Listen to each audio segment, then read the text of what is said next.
আজিৰ এই প্ৰথম ভিডিঅ'ত মই তোমালোকৰ ক্লাছ 10ৰ জেনেৰেল ছায়েন্সৰ ক্লাছ কৰিম। আগলৈ তোমালোকৰ কাৰণে মই জেনেৰেল মেথছৰ ক্লাছ কৰিম। লগতে তোমালোকক যদি এডভান্স মেথামেটিক্সৰ ক্লাছ লাগে কমেণ্ট বক্সত কমেণ্ট কৰি জনাবা। আগলৈ মই ক্লাছ 10ৰ যিটো এডভান্স মেথামেটিক্স আছে মেথামেটিক্সৰ ভিডিঅ' আপলোড কৰি গৈ থাকিম। তোমালোকৰ ক্লাছ 10ৰ ছায়েন্সৰ প্ৰথম চেপ্টাৰটোৰ নাম হৈছে ৰাসায়নিক বিক্ৰিয়া আৰু সমীকৰণ। তোমালোকে প্ৰথমতে কনচেপ্ট ক্লিয়াৰ কৰিবা, তাৰপিছত তোমালোকৰ টেক্সট বুকত যিখিনি কুৱেশ্যন আছে কুৱেশ্যনখিনি ছল্ভ কৰি দিম। ইয়াৰ পিছত তোমালোকৰ অনুশীলনীত যিখিনি কুৱেশ্যন আছে মই এটাৰ পিছত এটা গোটেইখিনি তোমালোকক ছল্ভ কৰি দিম, ঠিক আছে। যেহেতু তোমালোকৰ চেপ্টাৰটোৰ নাম ৰাসায়নিক বিক্ৰিয়া আৰু সমীকৰণ, প্ৰথমতে মই ৰাসায়নিক বিক্ৰিয়াৰ বিষয়ে আলোচনা কৰিম, তাৰপিছত মই তোমালোকক ৰাসায়নিক সমীকৰণৰ বিষয়ে জনাম, ঠিক আছে। ইয়াতে প্ৰথমতে জানি লোৱা ৰাসায়নিক বিক্ৰিয়াটো একচুৱেলি কি, যাক কেমিকেল ৰিয়েকশ্যন বুলি কোৱা হয়। ইয়াতে প্ৰথমতে ডেফিনেশ্যনটো জানি লোৱা, অৰ্থাৎ ৰাসায়নিক বিক্ৰিয়া কাক বোলে এইটো প্ৰথমতে জানি লোৱা, তাৰপিছত মই এক্সাম্পল ৱাইজ তোমালোকৰ সৈতে ডিছকাছ কৰি আছোঁ। ইয়াতে চোৱা মই ডেফিনেশ্যনত কি লিখিছোঁ। ইয়াতে লিখা হৈছে এটা প্ৰক্ৰিয়া য'ত এক বা একাধিক পদাৰ্থ ৰাসায়নিকভাৱে মিলিত হৈ নতুন পদাৰ্থৰ সৃষ্টি কৰে, আৰু ইয়াৰ লগত আৰু এটা লাইন আছে, আৰু এই পৰিৱৰ্তন সাধাৰণ ভৌতিক পদ্ধতিৰে উভতাই আনিব নোৱাৰি। মানে ইয়াতে কথাটো কি হ'ল যে যিটো তোমালোকৰ ৰাসায়নিক বিক্ৰিয়া হয়, এটা বা এটাতকৈ বেছি পদাৰ্থৰ মাজত বিক্ৰিয়া হ'ব পাৰে। বিক্ৰিয়া কৰি তোমালোকৰ যদি নতুন কিবা পদাৰ্থৰ সৃষ্টি হয়, সেইটোৱে হৈছে তোমালোকৰ ৰাসায়নিক বিক্ৰিয়া। তোমালোকে যদি এক্সাম্পল লোৱা, তোমালোকে চোৱা কাঠ পুৰিলে কি হয়, ছাই হয়, কিন্তু এই ছাইটো আমি আকৌ ৰিভাৰ্চ কৰি কাঠ বনাব নোৱাৰিম। এইটো হৈছে তোমালোকৰ এটা ৰাসায়নিক বিক্ৰিয়া। মানে ৰাসায়নিক বিক্ৰিয়া তোমালোকে ৰিভাৰ্চ কৰিব নোৱাৰিবা। মানে কাঠ পুৰিলে ছাই হয়, ছাইক আকৌ তোমালোকে বেক কৰি কাঠ বনাব নোৱাৰিবা। এইটো হৈছে তোমালোকৰ ৰাসায়নিক বিক্ৰিয়া। তোমালোকে যিটো ভৌতিক পৰিৱৰ্তন আছে, ভৌতিক পৰিৱৰ্তনো পঢ়ি আহিছিলা। ভৌতিক পৰিৱৰ্তনত কি হয়, জাষ্ট তোমালোকৰ যিটো পদাৰ্থৰ অৱস্থা আছে, অৱস্থাৰ পৰিৱৰ্তন হয়। যেনেকুৱা তোমালোকৰ বৰফ গলিলে কি হয়, পানী হয়, ঠিক পানী গট মাৰিলে আকৌ বৰফ হয়। মানে এইটোৰ কেৱল ষ্টেট অৰ্থাৎ অৱস্থাহে পৰিৱৰ্তন হয়, ইয়াতে কোনো নতুন পদাৰ্থৰ সৃষ্টি নহয়। ইয়াতে ৰাসায়নিক বিক্ৰিয়া আৰু তোমালোকৰ যিটো ভৌতিক বিক্ৰিয়া আছে, ভৌতিক বিক্ৰিয়াৰ মাজত পাৰ্থক্য এইটোৱে, ৰাসায়নিক বিক্ৰিয়াত নতুনকৈ এটা পদাৰ্থৰ সৃষ্টি হয়, বাট তোমালোকৰ যিটো ভৌতিক পৰিৱৰ্তন আছে, ভৌতিক পৰিৱৰ্তনত কেৱল অৱস্থাৰ সলনি হয়। আমি ৰিভাৰ্চ কৰি আগৰ যিটো পদাৰ্থ আছিল সেই পদাৰ্থ আকৌ বনাব পাৰোঁ। মই যেনেকুৱা ক'লোঁ যে বৰফ গলি পানী হয়, আকৌ পানী গট মাৰি কিন্তু বৰফ হয়। বস্তু সেইটোৱে আছে, জাষ্ট তোমালোকৰ অৱস্থাৰহে পৰিৱৰ্তন হৈছে। বুজি পাইছানে কথাটো? ইয়াৰ বাহিৰেও তোমালোকে আৰু এক্সাম্পল ল'ব পাৰা। তোমালোকে চোৱা হাইড্ৰজেন প্লাছ অক্সিজেন, হাইড্ৰজেন আৰু অক্সিজেন বিক্ৰিয়া কৰি তোমালোকৰ কি হয়, H2O হয়, অৰ্থাৎ ৱাটাৰ হয়। এইটো হৈছে তোমালোকৰ এটা ৰাসায়নিক বিক্ৰিয়া। ইয়াতে চোৱা হাইড্ৰজেন গেছ আৰু অক্সিজেন গেছ বিক্ৰিয়া কৰি তোমালোকৰ এইটো কি হৈছে, পানী হৈছে, লিকুইড হৈ গৈছে। এইটো নতুন এটা পদাৰ্থৰ সৃষ্টি হৈছে, এইটো হ'ব তোমালোকৰ এটা ৰাসায়নিক বিক্ৰিয়া। ইয়াৰ বাহিৰেও তোমালোকে এইটো এক্সাম্পলো ল'ব পাৰা। ইয়াতে চোৱা, মানে ইয়াতে কাগজটো পুৰি দিয়া হৈছে, কাগজ পুৰি যোৱাৰ পিছত কি হ'ব, ছাই হ'ব। ছাইটো আমি আকৌ ৰিভাৰ্চ কৰি কাগজ বনাব নোৱাৰিম। এইটো হৈছে তোমালোকৰ এটা ৰাসায়নিক বিক্ৰিয়া।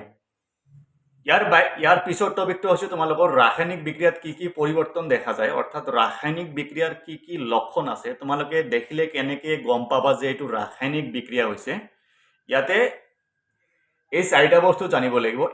এক নম্বৰ পৰিৱৰ্তনটো হ'ব তোমালোকৰ অৱস্থাৰ পৰিৱৰ্তন। কঠিনৰ পৰা তৰল হ'ব লাগিব, নাইবা তৰলৰ পৰা গেছীয় হ'ব লাগিব। যেনেকুৱা তোমালোকে মম যদি জ্বলাই দিয়া কি হয়, মানে কঠিনৰ পৰা কি হৈ যায়, তোমালোকৰ তৰল অৱস্থা পায়, মানে জ্বলি থকা অৱস্থাখিনি। এইটো হৈছে তোমালোকৰ এটা ৰাসায়নিক বিক্ৰিয়া। ঠিক একেদৰে তোমালোকৰ ৰঙৰ পৰিৱৰ্তন, ৰঙৰ পৰিৱৰ্তন তোমালোকে দেখা পাবা।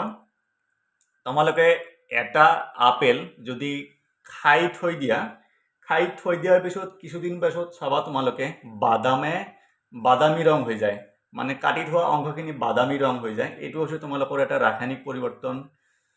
তাৰপিছত গেছৰ উৎপত্তি, মই আগতে ক'লোঁ, মানে কাঠ যদি জ্বলাই দিয়াৰ ফলত তোমালোকৰ কাৰ্বন ডাই অক্সাইডৰ উৎপত্তি হয়। ইয়াৰ বাহিৰে তোমালোকৰ জলীয় বাষ্প আৰু লগতে ছাইৰ উৎপন্ন হয়, গেছৰ পৰিৱৰ্তন হয়। গেছ বুলি ক'লে ইয়াতে যিহেতু মানে যেতিয়া কাঠ জ্বলাই দিয়া হয় তাতে কাৰ্বন ডাই অক্সাইডৰ উৎপত্তি হয়। এইটো হৈছে তোমালোকৰ এটা এক্সাম্পল হিচাপে ল'ব পাৰা।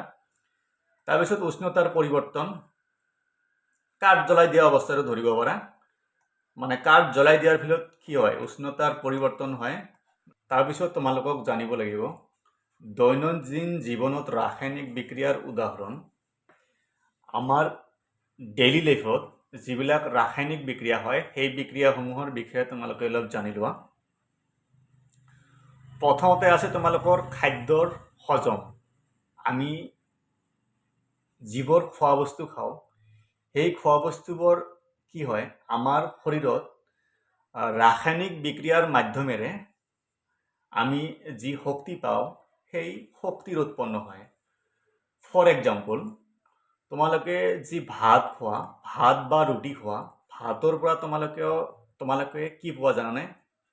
ভাতৰ পৰা তোমালোকে পোৱা, ভাত বা ৰুটিৰ পৰা কাৰ্বহাইড্ৰেট পোৱা। ঠিক আছে, কাৰ্বহাইড্ৰেট।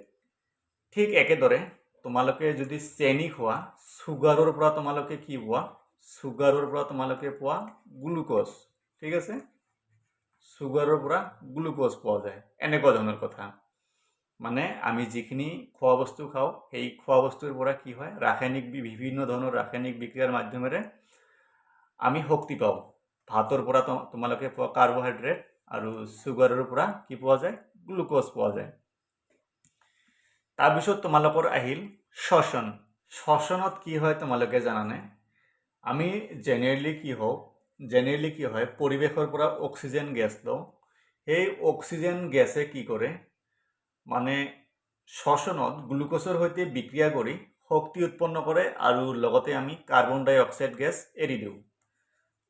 ঠিক একেদৰে মামৰে ধৰা, তোমালোকে দেখা পাইছা, যদি ধৰা এতিয়া বৰষুণৰ দিন চলি আছে বা নৰ্মেল দিনতো হয়, তোমালোকে যদি বহুত দিন বাহিৰত এনে থৈ দিয়া অট'মেটিক মামৰ ধৰি যায়। এইটো তোমালোকৰ ৰাসায়নিক বিক্ৰিয়াৰ কাৰণে হয়। ঠিক একেদৰে দৈ গঠন হোৱা। দৈ কেনেকৈ গঠন হয় জানানে? দৈ কাৰ দ্বাৰা গঠন হয় তোমালোকে আগতে পাই আহিছিলা যে লেক্টোবেচিলাছ নামৰ এবিধ বেক্টেৰিয়াৰ কাৰণে গাখীৰ কি হয়, দৈত পৰিণত হয়। এইটো হৈছে তোমালোকৰ এটা ৰাসায়নিক বিক্ৰিয়া। দৈ গঠন হোৱাটো এটা ৰাসায়নিক বিক্ৰিয়া। ঠিক একেদৰে আঙুৰৰ কিনবন, মানে আঙুৰত জেনেৰেলি কি থাকে জানানে? আঙুৰত চেনি থাকে। এই চেনিৰ পৰা তোমালোকৰ ইষ্ট নামৰ এবিধ সৰু জীৱ আছে, সেই জীৱৰ সহায়ত এলকহল তৈয়াৰ কৰা হয়। এইটো হৈছে তোমালোকৰ এটা ৰাসায়নিক বিক্ৰিয়া। তো ইয়াৰ বাহিৰৰ ৰাসায়নিক বিক্ৰিয়াৰ আৰু কিছুমান উদাহৰণ আছে, যেনেকুৱা কাগজ জ্বলা। মই আগতে তোমালোকক এক্সপ্লেইন কৰিছোঁ। কাগজ জ্বলি কি হয়, ছাই হয়। এইটো তোমালোকৰ এটা ৰাসায়নিক বিক্ৰিয়া। তাৰপিছত ছেকেণ্ডটো তোমালোকৰ আহিল সালোক সংশ্লেষণ, ফটোচাইন্থেচিছ। সালোক সংশ্লেষণত কি হয়, গছ গছনিয়ে সূৰ্যৰ পোহৰ ব্যৱহাৰ কৰি কাৰ্বন ডাই অক্সাইড আৰু পানীৰ পৰা খাদ্য তৈয়াৰ কৰে। এইটো হৈছে তোমালোকৰ এটা ৰাসায়নিক বিক্ৰিয়া। তাৰপিছত আৱৰ্জনা পচন। তোমালোকে দেখিছা বহুত দিন এটা ঠাইত আৱৰ্জনা যদি পেলাই থোৱা, বেক্টেৰিয়া আৰু অন্যান্য জীৱাণুৰ দ্বাৰা আৱৰ্জনা পচি কি হয়, নতুন পদাৰ্থৰ সৃষ্টি হয়। যেনেকৈ কিছুমান কি হয়, মাটিৰ লগত মিলি যায়। এইটো হৈছে তোমালোকৰ এটা ৰাসায়নিক বিক্ৰিয়া। ইয়াৰ বাহিৰেও বহুত আছে, এই তিনিটা তোমালোকে মনত ৰাখা। ইয়াৰ পিছত আহিল তোমালোকৰ ৰাসায়নিক বিক্ৰিয়াৰ উপাদান বা তোমালোকে ৰাসায়নিক বিক্ৰিয়াৰ অংশ বুলি ক'ব পাৰা। তোমালোকে যিমানবোৰ বিক্ৰিয়া দেখা পোৱা সেই বিক্ৰিয়াসমূহৰ মেইনলি দুটা পাৰ্ট থাকে। এটা হৈছে তোমালোকৰ বিক্ৰিয়ক আৰু এটা হৈছে তোমালোকৰ বিক্ৰিয়াজাত পদাৰ্থ। বিক্ৰিয়ক যদি কোৱা, মানে বিক্ৰিয়ক কাক বোলে, তোমালোকে যদি লিখিব যোৱা এনেকৈ লিখিব লাগিব, যিবোৰ পদাৰ্থই ৰাসায়নিক বিক্ৰিয়াত ভাগ বা অংশ লয় সেইটো হৈছে তোমালোকৰ বিক্ৰিয়ক। ইয়াতে চোৱা, তোমালোকে হাইড্ৰজেন আৰু অক্সিজেন ইয়াতে চোৱা, এই বিক্ৰিয়াটোত ভাগ লৈছে, এইটো হ'ব তোমালোকৰ কি, বিক্ৰিয়ক। ঠিক আছে, আৰু বিক্ৰিয়াজাতটো হৈছে তোমালোকৰ যিবোৰ নতুন পদাৰ্থ বিক্ৰিয়াৰ পিছত সৃষ্টি হয় সেইসমূহ হৈছে তোমালোকৰ বিক্ৰিয়াজাত পদাৰ্থ। মানে ইয়াতে হাইড্ৰজেন প্লাছ অক্সিজেন বিক্ৰিয়া কৰি তোমালোকৰ কি সৃষ্টি হৈছে, H2O অৰ্থাৎ ৱাটাৰ সৃষ্টি হৈছে।